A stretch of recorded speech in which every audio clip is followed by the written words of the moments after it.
Добър вечер, приятели. Заповядай. Благодаря. Днеска се здобих с едно прекрасно бижу.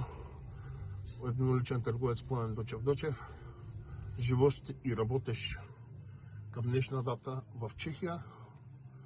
Запознах се с Екстранс Логистик преди месец и половина. Погледнах случайно, попаднах още април месец на тяхна обява. Не обърнах внимание, не ги приех на сериозно. Впоследствие погледнах още няколко профила, които бяха качени във Facebook, след което се свързах с тях и фактите са на лице. След един месец просто контакти с фирма Екстранс, всичко е наред. Радвам се и занапред да работим заедно. Каквото